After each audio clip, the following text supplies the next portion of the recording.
সন্তান থাকা অবস্থা আল্লাহকে ডাকে, এর আসর সন্তানের উপর পড়বে। খাজা বখতিয়ার কাজী রহমতুল্লাহি আলাইহির মা বলেন, আমার সন্তান গর্ভে থাকা অবস্থা আমি যখনই সুযোগ পাইতাম তখনই কোরআনে পাকের তেলাওয়াত করতাম।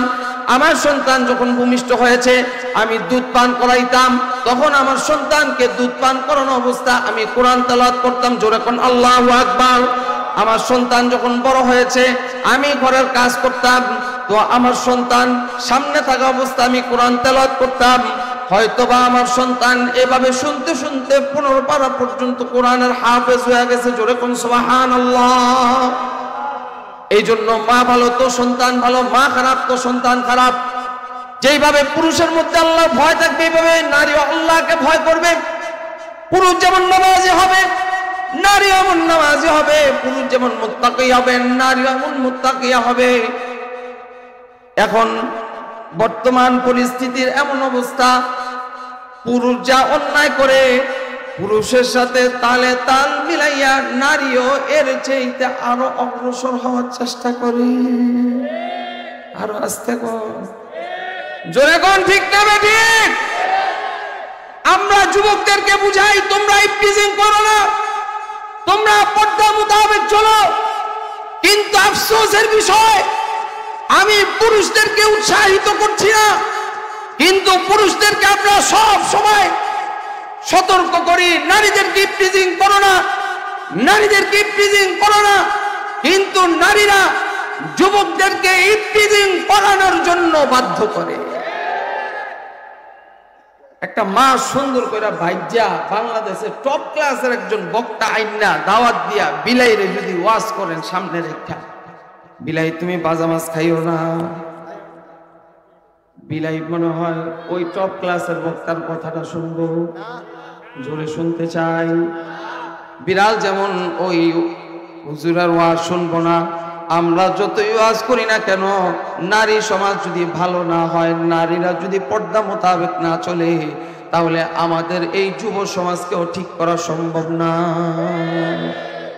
এই জন্য আল্লাহ তাআলা নারীদের ব্যাপারে বলেন, ওয়াকরনা ফি বিউতিকুন্না ওয়ালা তাবাররাজনা তাবাররুজাল জাহিলিয়াতিল উলা।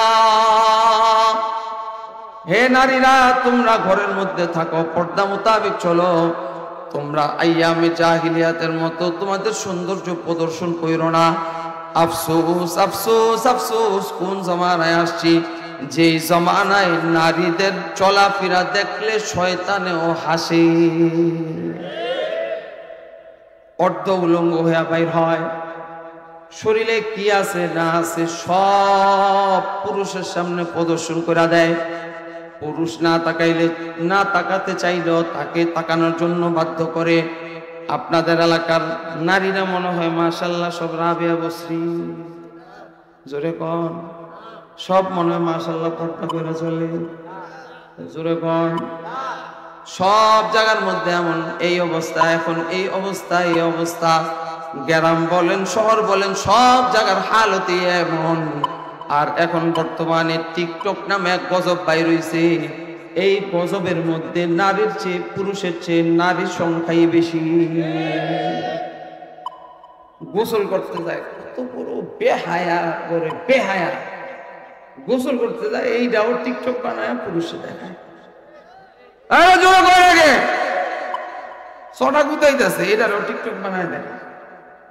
মানে নিজের সৌন্দর্য দেখানোর জন্য এখন একটা হিরিক লাগছে, কাইয়া বুতিম্মা এখন কতটি পাউডার টাউডার মাই এখন বিশ্ব সুন্দর, যেরকম মানে সৌন্দর্যের এক প্রতিযোগিতা, এখন বেহায়ার এক প্রতিযোগিতা চলতেছে। যেমন আল্লাহ তাআলা এগুলারে জাহান্নামের আগুনের লাকড়ি বানাইবা, নাউজুবিল্লাহ। আল্লাহ আমাদেরকে হেফাজত করেন, বলেন আমিন। আমাদের নারীদেরকে হেফাজত করেন, বলেন আমিন।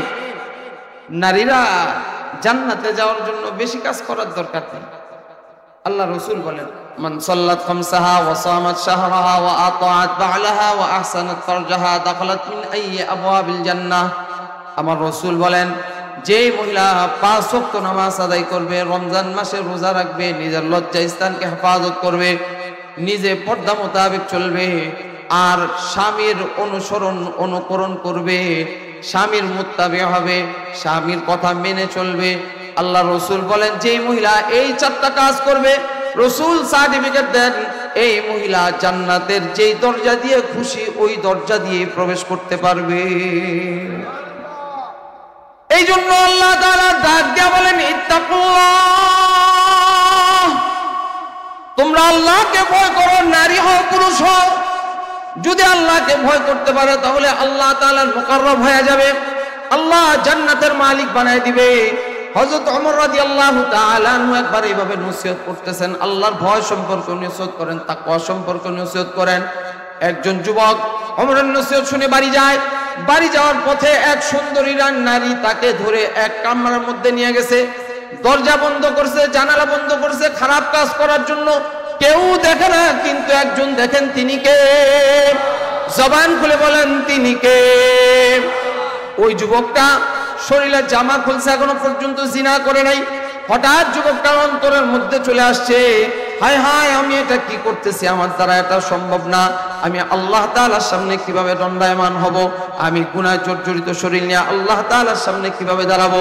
ও যুবক, একবার চিন্তা করো, গুনাহ করতেছো, যদি গুনাহ অবস্থায় তোমার মালাকুল মউত চলে আসে তাহলে তোমার কি হালত হবে। अरे आकल न हो गाफिल तुझे दुनिया से जाना है, अरे आकल न हो गाफिल तुझे दुनिया से जाना है, कि एक दिन अपना मुँह खुदा को भी दिखाना है, कि एक दिन अपना मुँह खुदा को भी दिखाना है।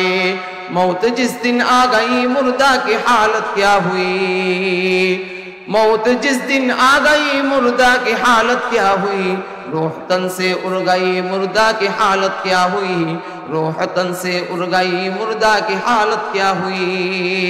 এই জন্য গুনাহ করি, একবার চিন্তা করি যদি গুনাহ অবস্থায় আমার মালাকুল মউত চলে আসে। এই যুবকটার অন্তরের মধ্যে আল্লাহ তাআলার ভয় চলে আসছে। যুবকটা বলে, হায় হায় আমি কি করতেছি, এতক্ষণ না আমার আল্লাহ তাআলা ভয় সম্পর্ক নিশ্চিত করলেন, এটা আমার দ্বারা অসম্ভব না। যুবকটা দরজা খুলে এক দৌড়ে বাড়ি চলে গেছে, তার বাবার সামনে পড়ছে। তার বাবা জিজ্ঞেস করে, তোমার এই অবস্থা কেন? বলে, বাবা হযরত ওমরের নসিহত শুনছি, আল্লাহর ভয় সম্পর্ক নসিহত করছে, আসার পথে শয়তানের ধোঁকায় পড়ে গুনার মধ্যে লিপ্ত হয়ে গিয়েছিলাম। বাবা আল্লাহ তাআলার ভয়ে আমার অন্তরটা ছটফট করতেছে। যুবকটা এইভাবে আল্লাহর ভয়ে সারা দিন ছটফট করতে করতে এক পর্যায়ে কলিজা ফেটে মারা গেছে। তার বাবা তার কাফন দাফন করছে। সকালে ওমরের পিছে নামাজ আদায় করার জন্য গিয়েছেন। ওমর জিজ্ঞেস করেন, তুমি আসছো, তোমার সন্তান কোথায়? বলে, আমার সন্তান এই এই অবস্থা। এক পর্যায়ে আল্লাহ তাআলার ভয়ে অন্তর ফেটে মারা গেছে। বলে, তোমার সন্তানের কবর কোথায়? বলে, আমার সন্তানের কবর অমুক জায়গায়, চলো তোমার সন্তানের কবরের পাশে যাই। ওমর তো কোনো সাধারণ মানুষ না, ওমরকে যেভাবে আল্লাহ চোখের দৃষ্টি দিয়েছেন, মুফতি মনির হোসেন কাসিমি দামাত বরাকাতুহুম বলে গেছেন, আল্লাহ তাআলা কিছু কিছু মানুষকে অন্তর্দৃষ্টি দেন, অন্তর্দৃষ্টি দেন, কিছু কিছু মানুষকে আল্লাহ তাআলা অন্তর্দৃষ্টি দেন। হযরত ওমরকে আল্লাহ এমন অন্তর্দৃষ্টি দিয়েছেন। ওমর তার কবরের পাশে দাঁড়াইয়া ওমর কিছুক্ষণ মুরাকাবা করার পর ওমর বলেন, তুমি কত নেককার সন্তানের বাবা, তোমার সন্তান কলিজা ফেটে মারা যায় নাই, তোমার সন্তান আল্লাহ তাআলার ভয় নিয়ে মারা যাওয়ার কারণে আল্লাহ তোমার সন্তানকে 2টা জান্নাতের মালিক বানায় দিয়েছে।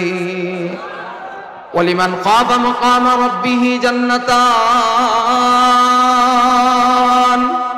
ওয়া আম্মা মান খাফা মাকাম রাব্বিহি ওয়া নাহান নাফসা আনিল হাওয়া ফা ইন্নাল জান্নাতা হিয়াল মাওয়া।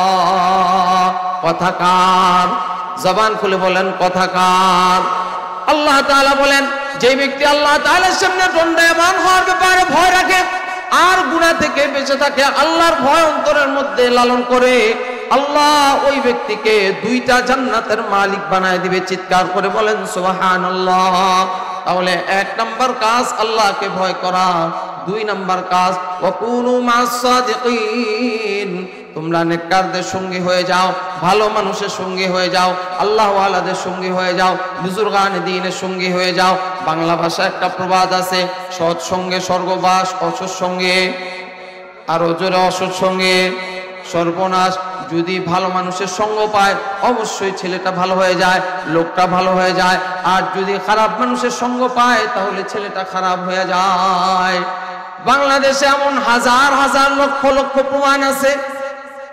অনেক যুবক এক সময় ডাকাত ছিল, যুবকের হাতে এক সময় অস্ত্র ছিল, যুবকের হাতে এক সময় গাজার কলকি ছিল, কিন্তু এই যুবকটা ভালো মানুষের সংস্রবে যাওয়ার কারণে, আল্লাহ ওয়ালা বুজুর্গানে দ্বীনের কাছে যাওয়ার কারণে, চরমনাইয়ের ময়দানে যাওয়ার কারণে, উজানির ময়দানে যাওয়ার কারণে, নানুপুরের হযরতের কাছে বায়াত হওয়ার কারণে, দাওয়াত ও তাবলীগে যাওয়ার কারণে একটা ছেলে কোন দায়ী তাকে ধরে দাওয়াত ও তাবলীগের মধ্যে পাঠায় দিছে।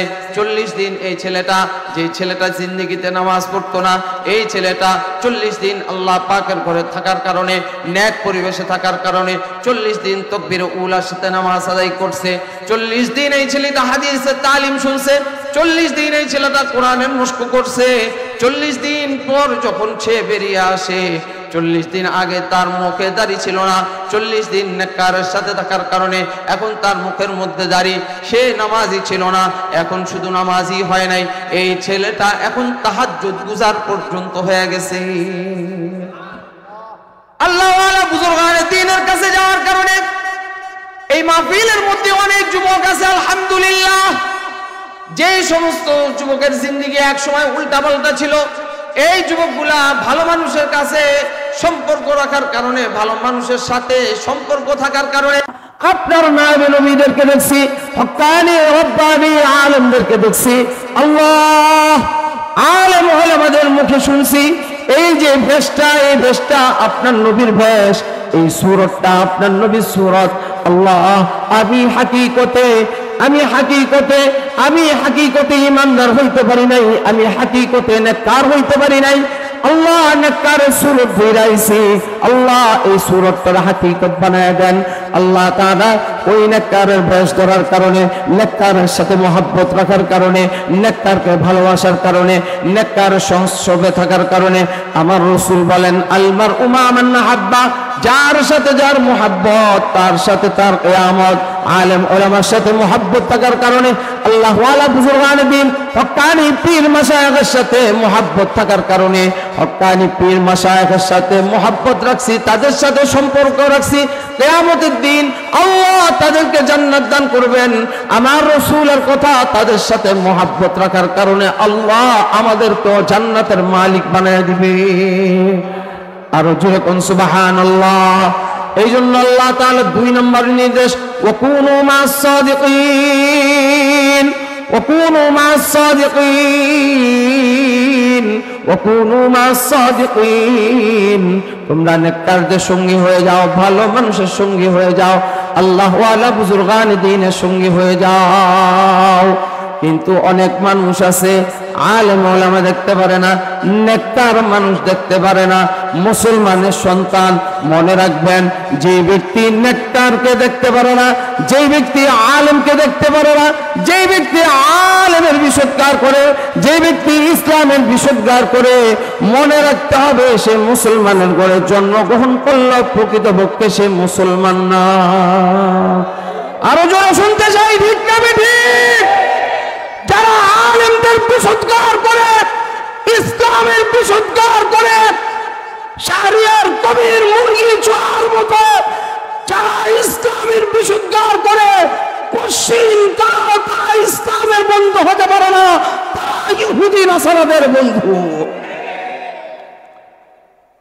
আলেমদের বন্ধু যারা, আলেমদের সাথে যারা বন্ধুত্ব রাখে, আলেমদের সাথে যারা সম্পর্ক রাখে, তারাই একমাত্র ইসলামকে ভালোবাসে, তারাই একমাত্র ইসলামকে মহব্বত করে। আলেমের সাথে যাদের সম্পর্ক নাই, তারা ইসলামকে মহব্বত করে না, তারা ইসলামের শত্রু, জাতির শত্রু, দেশের শত্রু। জোরে করে ঠিক না বেঠিক? জালেম ফ্যাসিস্ট সরকার লেডি ফেরাউন, তার সাথে তার সম্পর্ক সুস্পষ্ট হয়ে গেছে।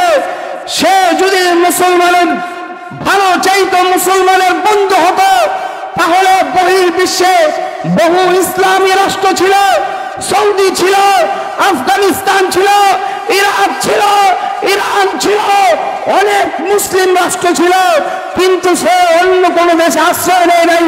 সে দাদা বাবু আর মারাউনদের দেশে আশ্রয় নিয়েছে। বুঝা গেল মুসলমানের বন্ধু না, হিন্দু আর মারাউনদের বন্ধু।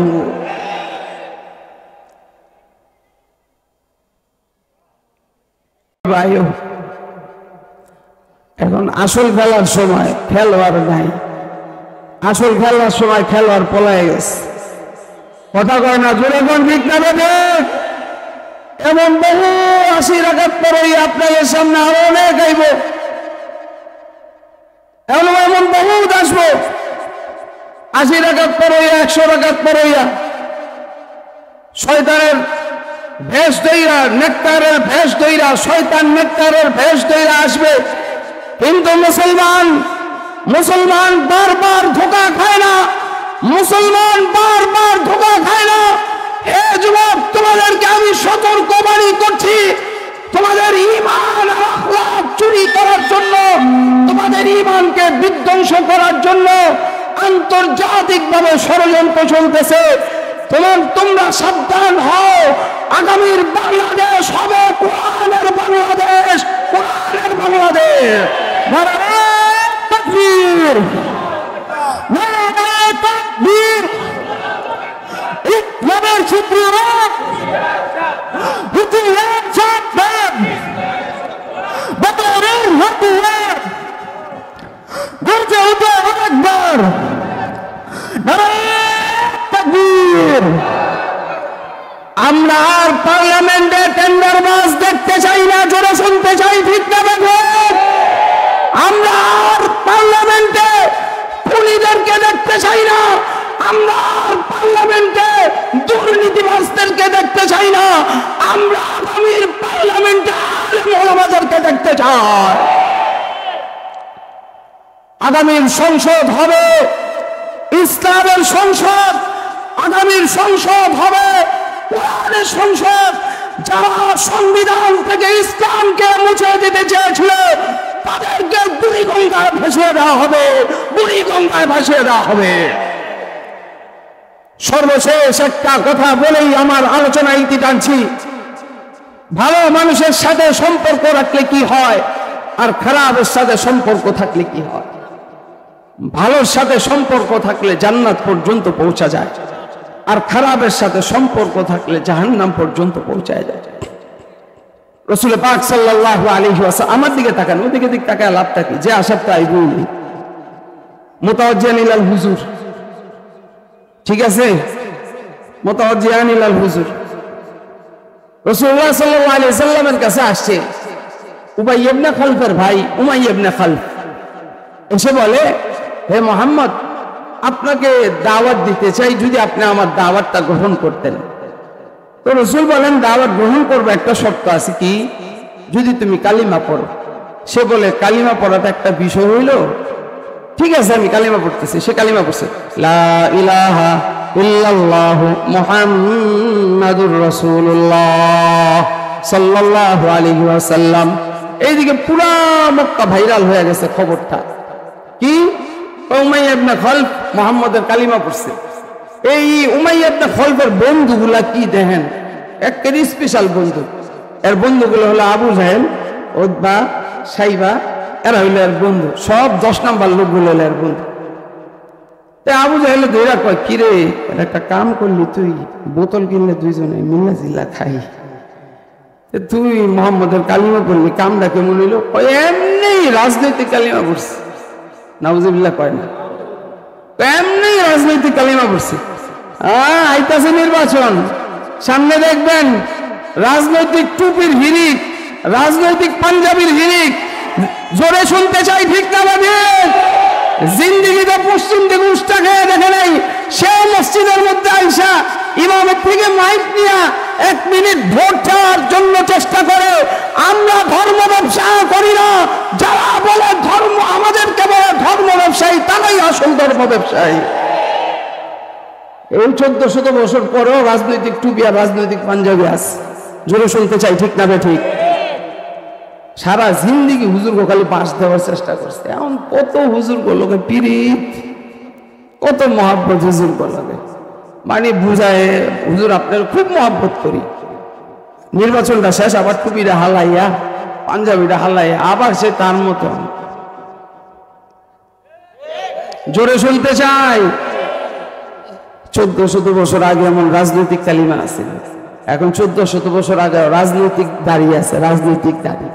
রাজনৈতিক হাজি আছে, পাজি, হাজির নামে পাজি, জোরে কয় না, জোরে কোন ঠিক না বেঠে?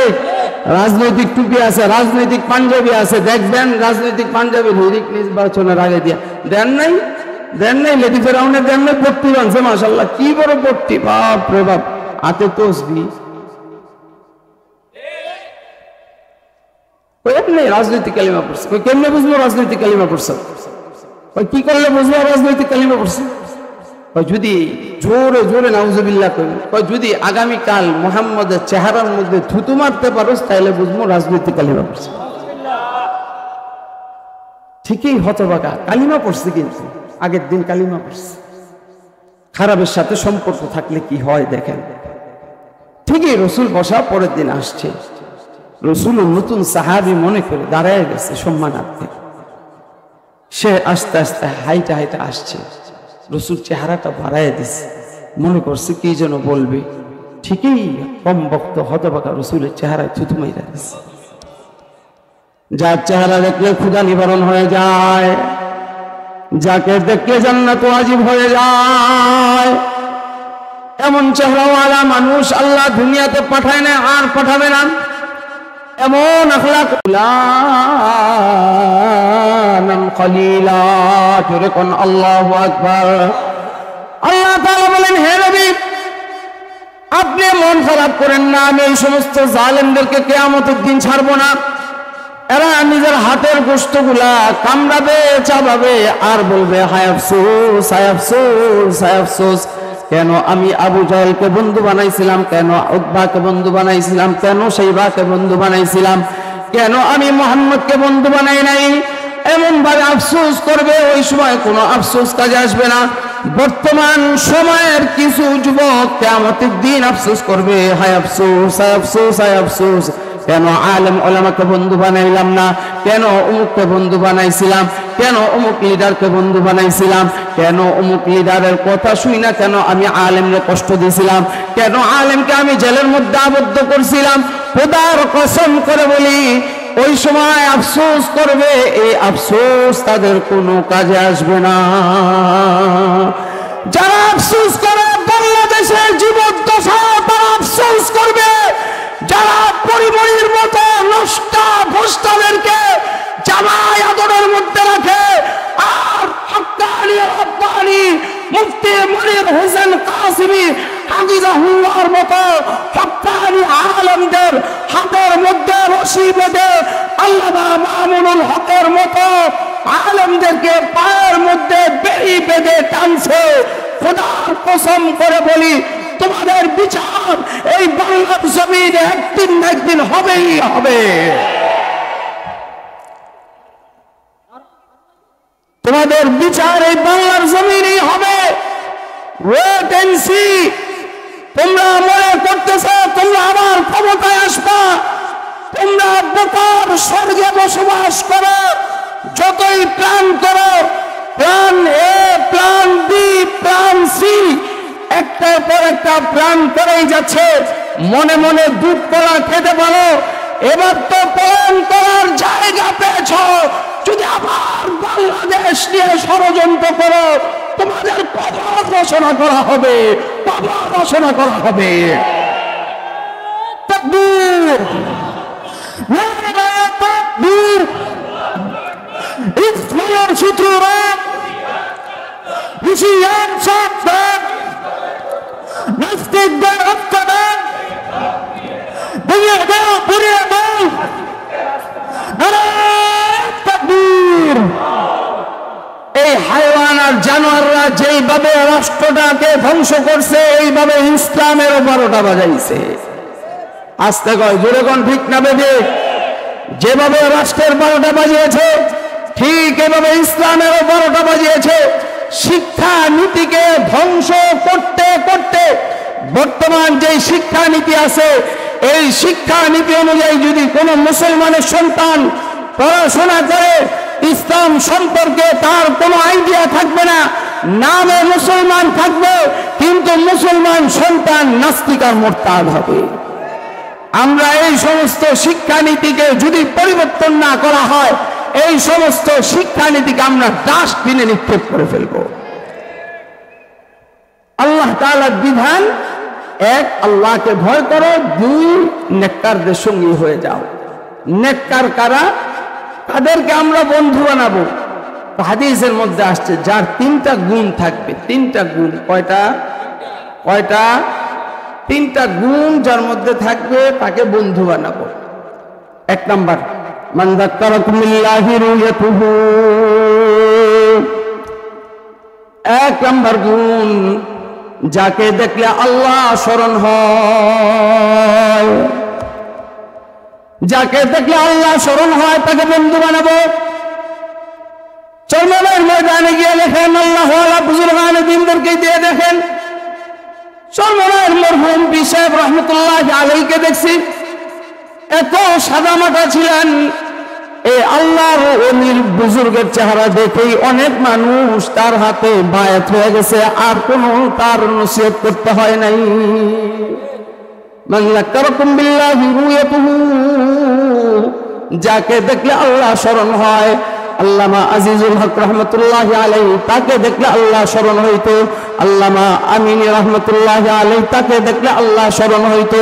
শেখুল ইসলাম আল্লামা আহমদ শফি রহমতুল্লাহি আলাইহি, এক নজরের চেহারাটা দেখার জন্য হাজার হাজার লক্ষ লক্ষ মানুষ অপেক্ষা করত। নিঃসন্দেহে মানুষ চেহারা দেখলেই মনে করত এটা আল্লাহর ওলি। জোরে কোন ঠিক না বেঠিক? যাক্কারাকুম বিল্লাহি রুয়াতুহু, যাকে দেখলে আল্লাহ স্মরণ হয়। নাম্বার, যার কথা শুনলে ইলম বাড়ে। তিন নাম্বার, যার আমল দেখলে আখিরাত স্মরণ হয়। আল্লাহ আমাদের সকলকে বুঝার, আমল করার তৌফিক দান করেন, আমিন। ওয়া আখিরু দাওয়ানা আলহামদুলিল্লাহি রাব্বিল আলামিন। আলহামদুলিল্লাহ, মাশাআল্লাহ, বারাকাতুহু।